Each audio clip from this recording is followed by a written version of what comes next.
All right. So now we have to start the show. So here is how I do Chinese crested.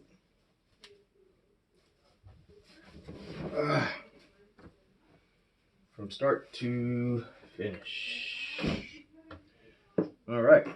Now, for the most part, she's been brushed out, and most of her mats are gone. However, I discovered one right here. Hold on, Tess. And this is Tesla, by the way. I take my straights. Hold on. And I go in at the base where I feel skin. And then I cut outward, so that way I know I'm not going to ever cut the dog. And I cut the mat itself. And I cut in the direction that the hair is growing. Some of you guys already know that. At least that's what I do. So I never have to worry about some chopped edges once you're finished. And once you do that, you should be able to comb that mat out eventually. Relatively easy. See, it's starting to come out already. And you won't harm the flow of the coat. And there it is there. It'll start to reveal itself more and more. I always get coats out before I wash, because when you dry, I really want it to be efficient and easy and fast. There's the mat.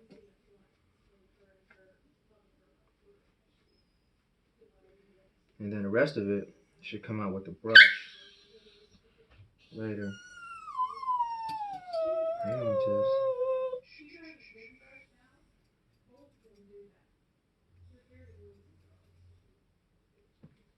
And that's how I do it carefully.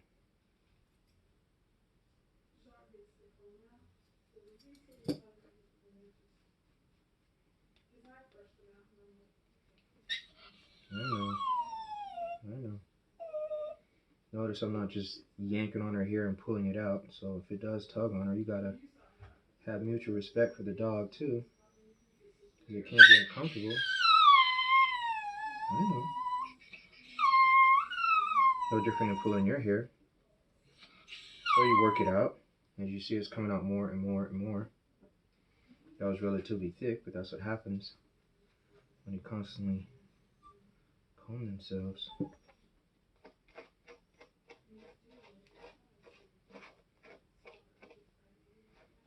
You certainly don't want to have this hair in here wet, or any moisture and heat, because then you got to deal with infections. So I'm patient with mats. As I mentioned to you, I spent my time getting the majority of the mats out already, because I don't believe in rushing that. So whenever I'm in front of the TV or something like that, that's what I do. Make sure everything's good. But it's been a couple of days since I had planned on giving her a bath, so it's a work in progress. She was past due. You see, she's growing out. She's growing out on her legs and around her face. So she's past due. Hold on. But grooming is not the only thing that I do. So I stay busy.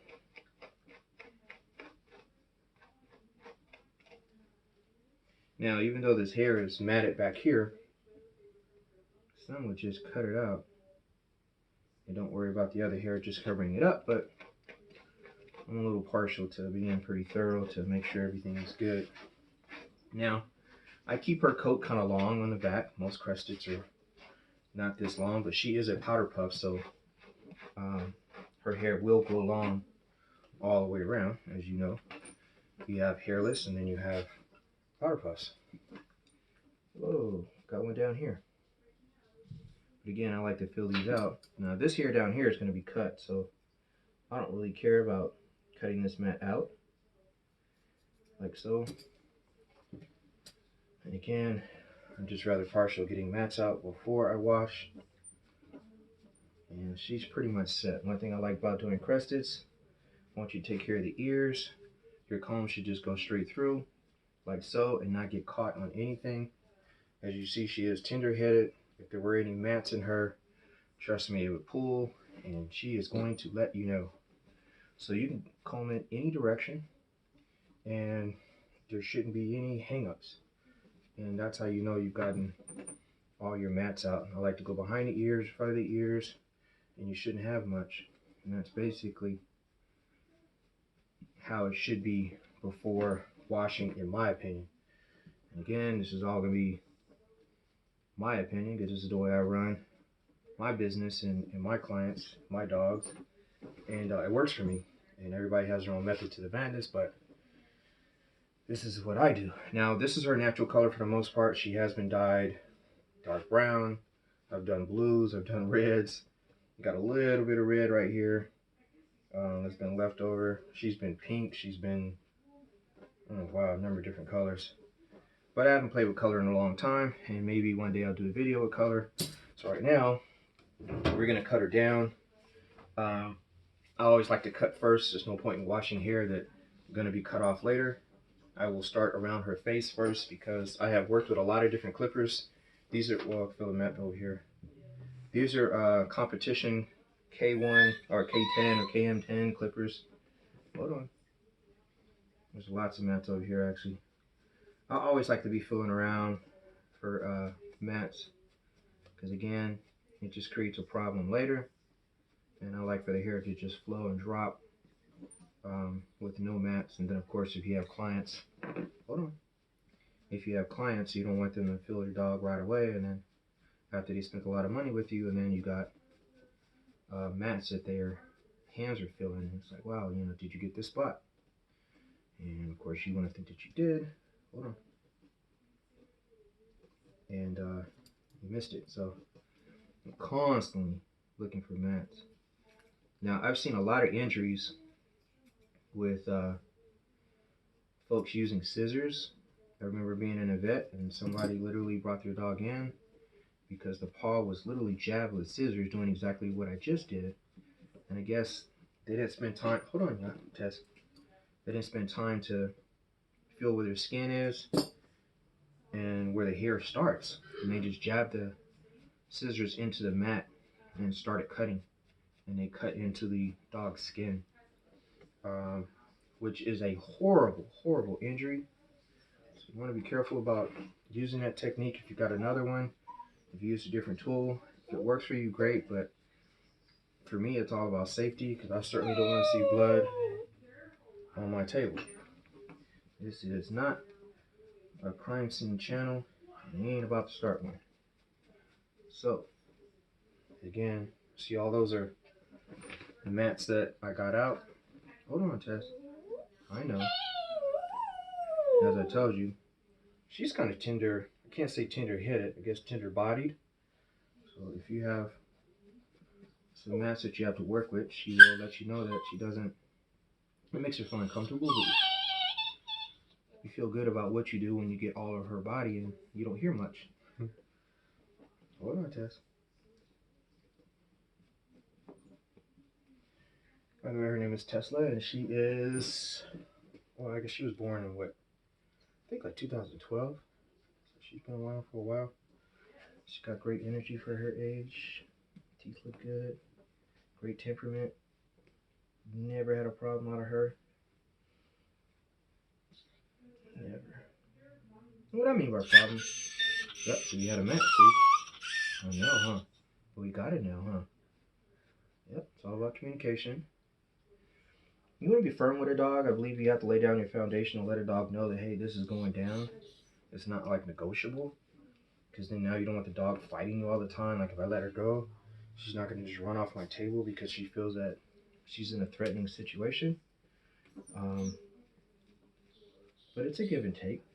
You know, you got to understand it's probably uncomfortable when you're combing and tugging on hair certain places. All right, so I think that's good. All right, so back to my clippers. So these clippers are, this is a 10. So I've gone through quite a few, and a lot of them heat up pretty quick. And cutting a crested, you're going to spend more time than usual cutting on a hair, and your skin is sensitive, so you certainly don't want to have the clippers heating up, and then they're that much more uncomfortable. So I start on her face in case they are heating up, so that way you can get through it really quick, and then the rest of her body. If I miss anything, they'll cool down by the time I do the wash. and then I can always come back and touch her up. But here you go.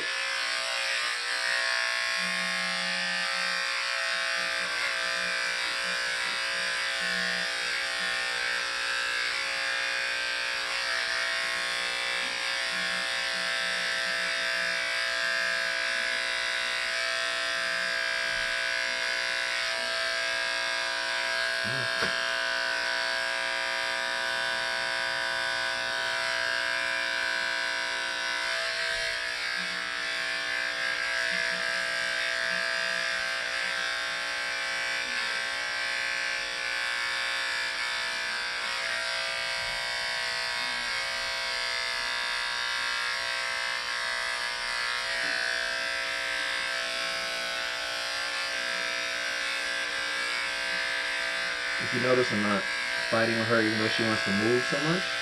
Sometimes dogs want to move and you gotta go with them. Let them have their freedom a little bit.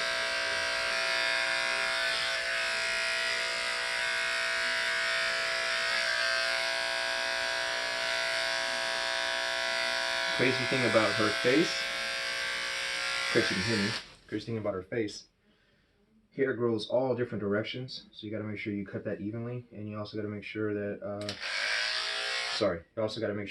it's even. So that's another reason why you see me going a lot of different directions and cutting different areas.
Yeah. Hang on.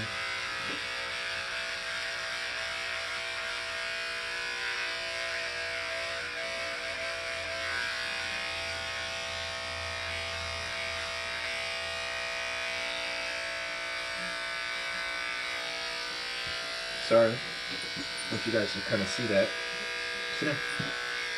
Well, when getting under her arms, you got to be careful because the skin gets thin, and you don't want to get that. Excuse me. You don't want to get the skin caught between the clippers. So, really, really got to be careful with that.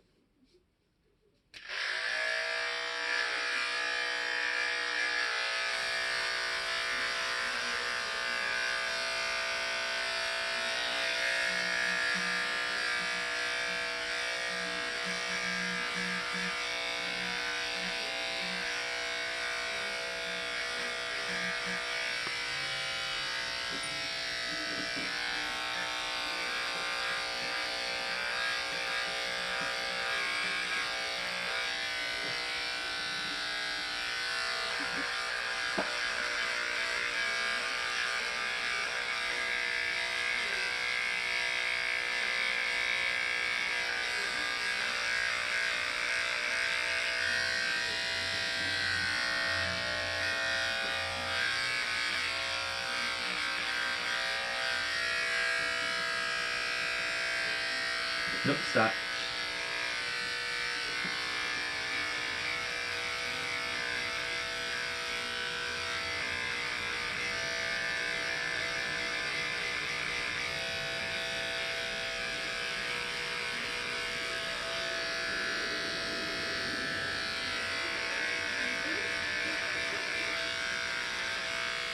Hang on, stop.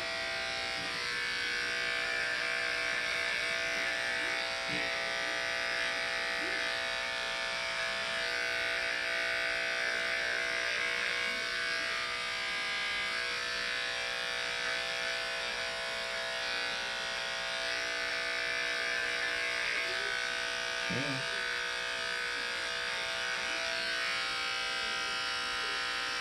Hang on.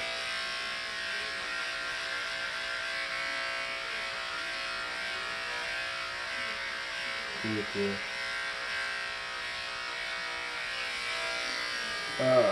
Suppose I should have a camera set up on this side, but I am going after these legs over here.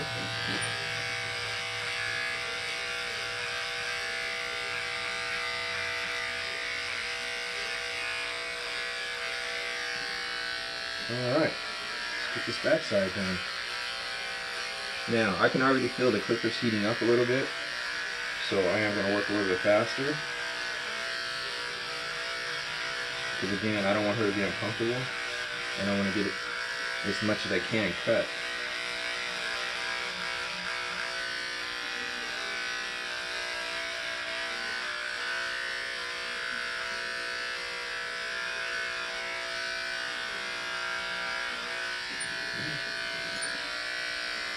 Yeah.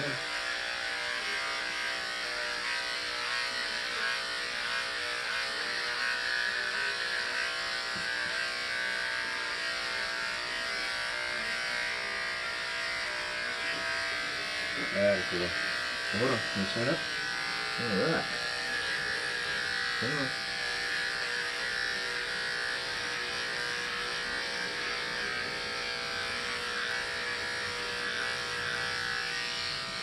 This area in here, I always am very careful with because you don't want to get this skin right here trapped in between the clippers. So always pull it on the side and then cut, and then let it go, like so.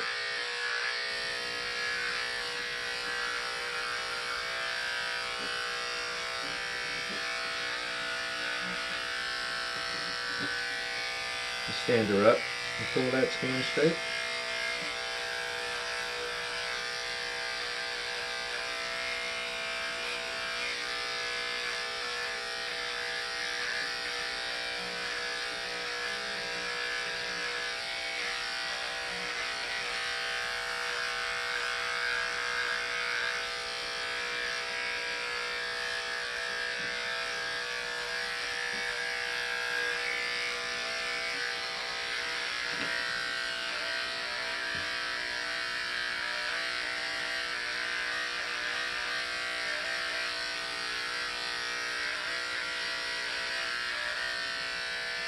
Come on. Tess, come on.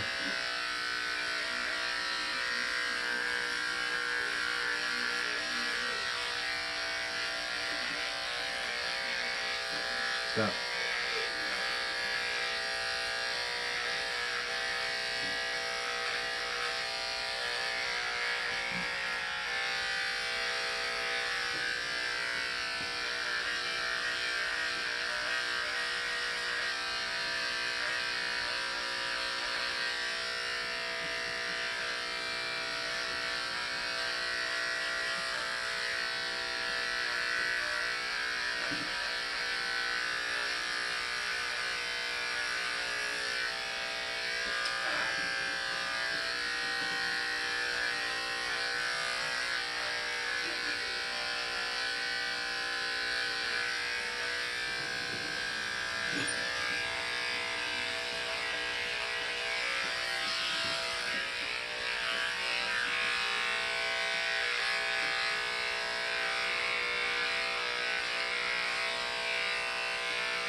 See, again, I didn't stretch her out, but you want to move that skin so that way you don't get it caught in the clippers. Make sure it's flat.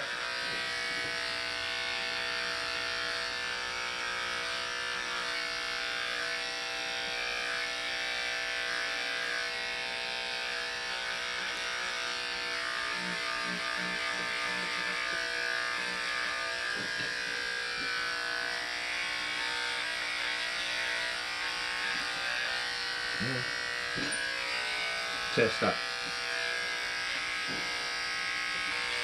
Roll that skin around.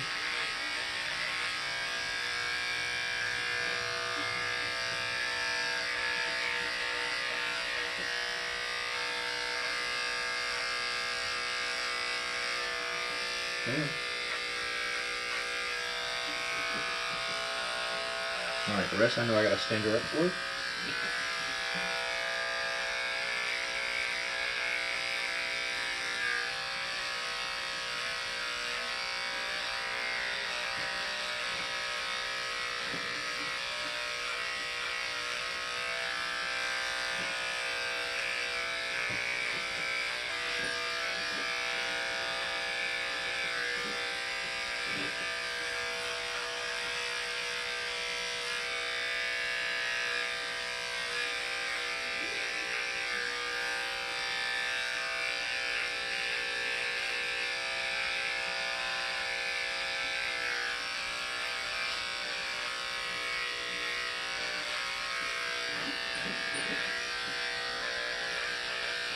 Alright. Hold on.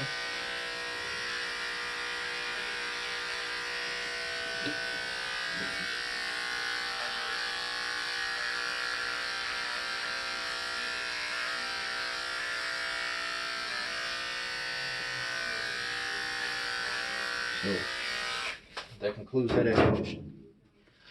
So now we should be all ready to give her a bath, and whatever excess hairs we have left over, we'll stand up after drying and things of that nature, and we'll get cut off.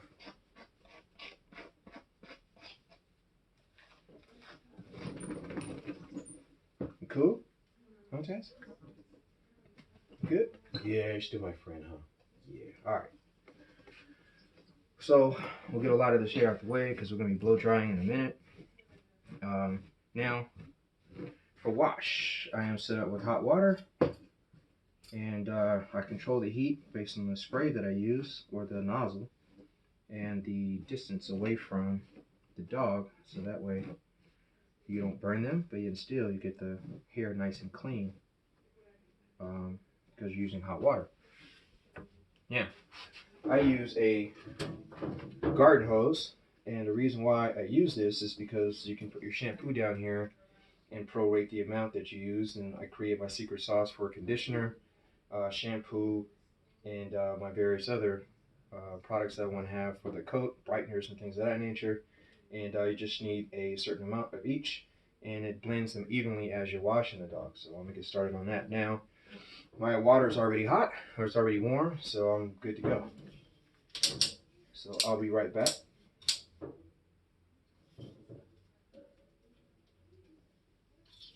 As soon as I finish washing. As you can see, it's mixing already. You guys can see that. And we have soap.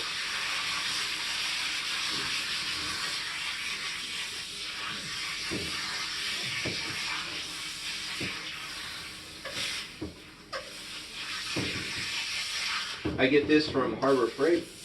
They're like $10. And usually if I had more time, I would let this sit for like maybe 10 or 15 minutes. So that way the shampoo gets a chance to do what it's supposed to do. Well, alright.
was trimming a little bit because it wasn't exactly warm, at least not as warm as I normally would have it, because she's not trimming anymore. We're nice and warm. Further away you get, it cools off. You can control the temperature.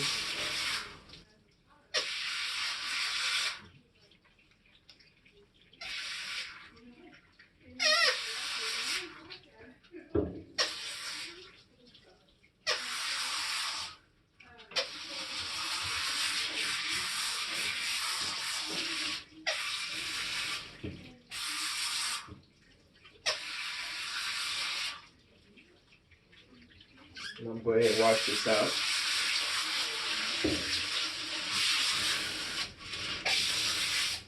I'm going to turn on my dryer too. It's kind of loud. And I allow it to heat up. So I'm not going to cold air.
none of the air gets in there. You don't blow that eardrum out.